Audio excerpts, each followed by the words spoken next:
We're turning into a cashless society, and as more and more people rely on digital wallets, Google is now letting kids in on the tap to pay. In today's Tech Check, Deseret News columnist Amy Iverson is here to explain the new feature and options for iPhone users too. So, Amy, what age of kids are we talking about? So we're talking about kids under the age of 13. Generally, banks don't grant kids that young a credit card or debit card.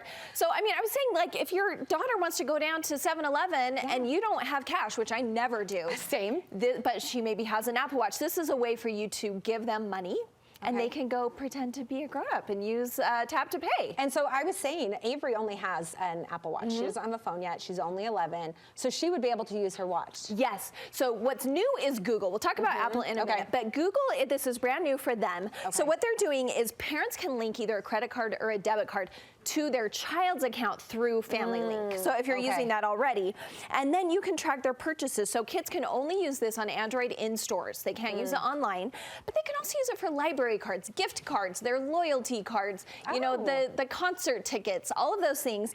And it's really great because you do have some control. Okay, that was the next question. Like, parents were probably wondering, what can we do with this? You don't have spending limit controls, which I think would be nice if you said they can only spend 25 bucks. You don't have that. Your credit card might have that, so you can look into that.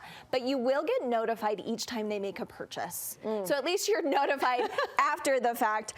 But then know this, that once a kid turns 13, it's free reign, and they can decide not to be supervised. So if you are going to do this, you need to have a conversation with your kid when they're 12 and decide, what are we going to do? Because if you don't let me supervise, I would think as a parent you would take off your credit you're going to have to come up with something else. So this becomes like their own little wallet, their digital wallet, right? Because you said the gift cards can go on there, and which is really great, I think, for kids, a library card, whatever they're using, that's a loyalty. Now, iPhone has had this capability for a while, not through their digital wallet, but through Apple Cash. And I think a lot of us haven't really used Apple Cash a lot because we're using Venmo maybe or a different thing, but on Apple Cash, you can also do the same thing. Give your kids money on there, and you can link your debit card and use Family Sharing, which is the same as Family Link on Android, and then same thing, but the good part about this, I like, is parents get to decide who their kid interacts with.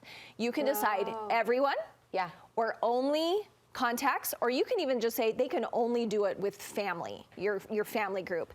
And all you do is you do it through messages. You can text to send money to someone through a message, and on iPhone, kids can use it in store and online.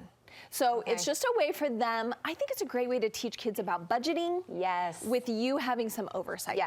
Well, and I think of Avery, she's starting to babysit. And so even like my friends that she's tending their kids, they usually don't have cash. So they'll Venmo me, and I've got to give Avery cash somehow. And so this could be a way, if they're the contact and we give her permission, for them to just pay her directly. I love that. Right? And so then she has her own money. She can go spend it at the store or spend on Amazon or wherever she wants to spend it. I think it's a great way to teach kids about money, and then you still have a little watchful eye. A little watchful eye, which is important, because this is just a great stepping stone. Kind of nice that, like, on the Android, it ends at 13, and you're like, okay, well, now we'll move you on to the next thing. Like, it's just preparatory. Yeah, and I think financial work here is something that sometimes parents forget about, but it's another digital part of our world now where we do need to teach our kids how to do it, teach them to do it responsibly, and if we can do it with a little help at first before we let them go out of the nest, I think it's a good way. I just love it. I'm thinking of my mom. I remember her teaching me how to balance a checkbook. Like, and it wasn't until I was going off to college, but she's like opening up, okay, here's how you balance it, right? Do everything. And I'm like, we're not even there. I'm teaching my 11-year-old how to use her watch to balance and like check things, or my son to go, okay, go onto your account, look at how much money you have. It's just such a different world. Well, and I do think they love to, even like we all maybe flew for spring break, to use their own phone to get on the plane instead of you doing it for them. All just these little ways we're helping them be grown-ups. And you've got the how-to on everything online, right? Yeah, so Deseret.com, it's already up right now. Okay, perfect. Thank you, Amy. Thanks. Appreciate it.